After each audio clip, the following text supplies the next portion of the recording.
ये नहीं खून का होली खेला था कि आज हमें कोई बदनाम करे, हमें कुछ गलत शब्द से बोला जाए, जातिवाद शब्द से बोला जाए।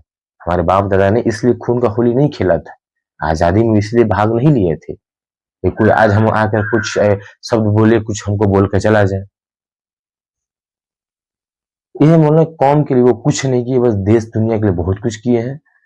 बस इतना ही कहना चाहते हैं कि कौम के लिए कुछ करते तो आज हम लोग को जो सुनने को मिलता है वो नहीं मिलता। तो एक कानून ऐसा बनता कि मान लीजिए कि अगर आप देशद्रोह का हम पे बोल रहे हैं, तो आप हम प्रूफ होते हैं तो हम पर जो देशद्रोह का केस होगा वो केस होगा, हम जेल जाएंगे। जो अगर नहीं होता है, जिसके खिलाफ जिसके शब्द से निकाला हुआ ये वर्ड जितने आरोप लगाए उस पे फिर देशद्रोह का केस हो, अगर हम प्रूफ नहीं होते हैं।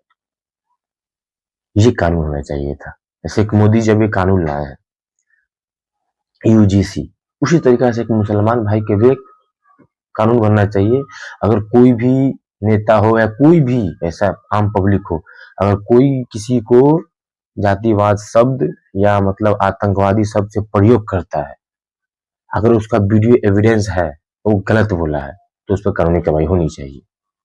कि उस तरह से हम लोग को आत्मा को ठेस पहुंचता है, हम लोग का मनोकामना टूटता है, हम लोग को हम लोग मतलब नकारात्मक सोच आता है, हम लोग दिमाग में आता है। ये चीज गलत है, ये चीज नहीं होना चाहिए।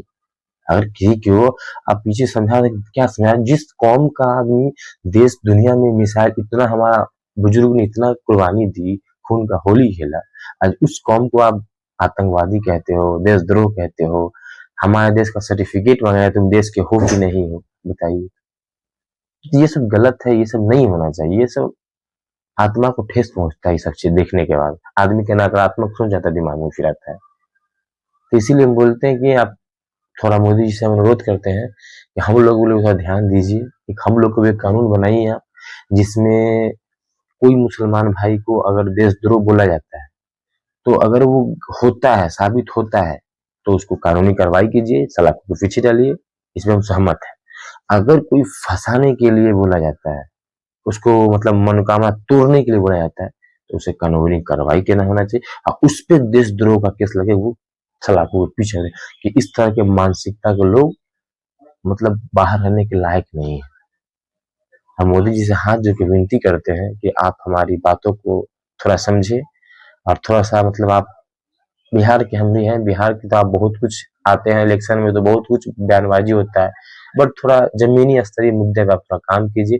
बट हम बीजेपी का समर्थन करते हैं, मेरा बाप दादा खानदान पूरा आरजेडी का वोट देता है, मगर हम बीजेपी को देते हैं। कारण है